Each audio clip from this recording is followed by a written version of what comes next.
Pena drops a bunt down, third base side. Nothing Jaramillo can do with it after he picks it up.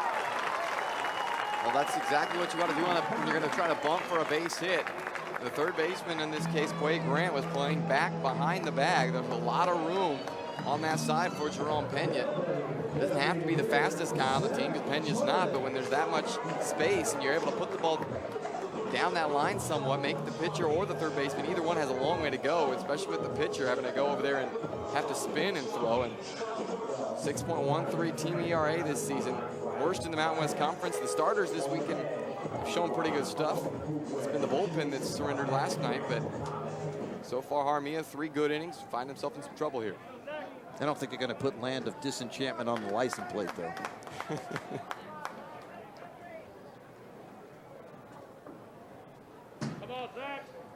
Zach Jordan will step in for TCU.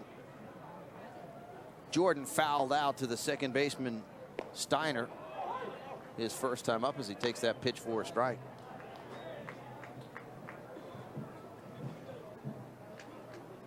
The wind not blowing as ferociously as it was at the start of the game. Still blowing in from right across the diamond, but if you look at the flags, they're not completely starched. They're just kind of fluttering.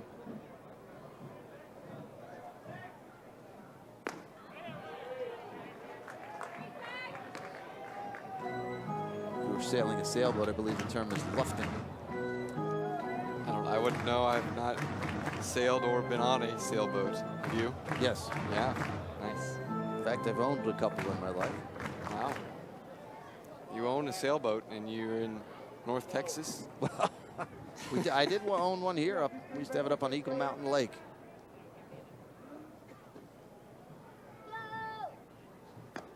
There's a pitch that missed.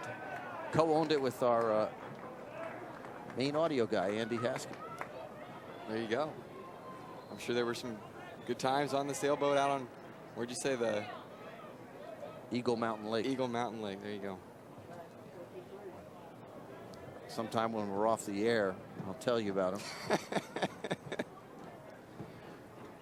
Here's the 2-1 pitch. Fouled off.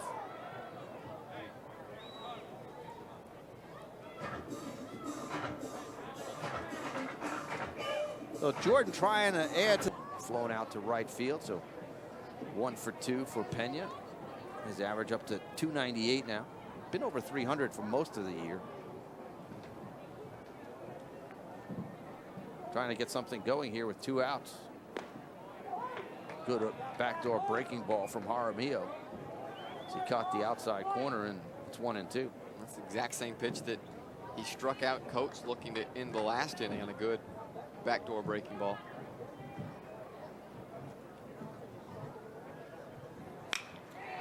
Pena hits it back up the middle. Nice play by Albritton, but then his throw is offline. Well, a couple of errors in yesterday's ball game for Albritton, both coming on the fielding side of it. This time he was able to field it cleanly, but the throw, he was already moving towards second base, which is towards the right field side of the first base bag. Into the look at it here.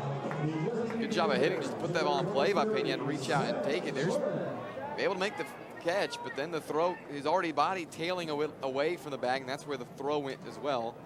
First baseman Peterson unable to keep the foot on and make the catch or get back in time to apply the tag. Albritton had a lot more time to get Pena in that last look at it as Jordan fouls it off. You saw Pena still 6 or 7 feet away from the base when Albritton turned to throw. Well, that's the same thing that caught Featherston with his throwing errors, and if they think they have less time than they do, so they rush it a little bit instead of getting their feet and their momentum set towards first base, where Albritton kind of hurried it and left his momentum headed out towards right field. There goes Pena. This ball's hit on the ground. Perfectly executed hit and run. Pena will go to third. Zach Jordan at first. Back to back base runners for the Horned Frogs here, and that couldn't have been executed any better. No, that's a routine out if Pena's not off on the pitch. He got a great jump off of first, and that's what you want to do, hit it where they aren't. And he vacates the spot to go cover the base. Pena on the run is able to go first to third on what should have been, without the hit and run, a routine ground ball out. And here comes David Martinez, the pitching coach, out to the mound. The bullpen has been busy on and off for the Lobos.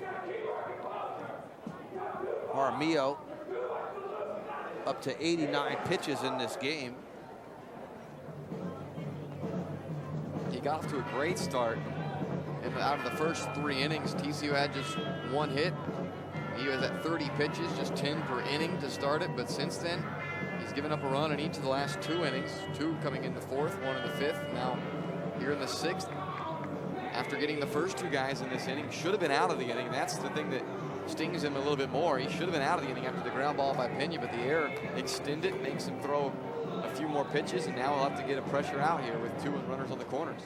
You got to look at Richard Olson throwing in the bullpen a moment ago.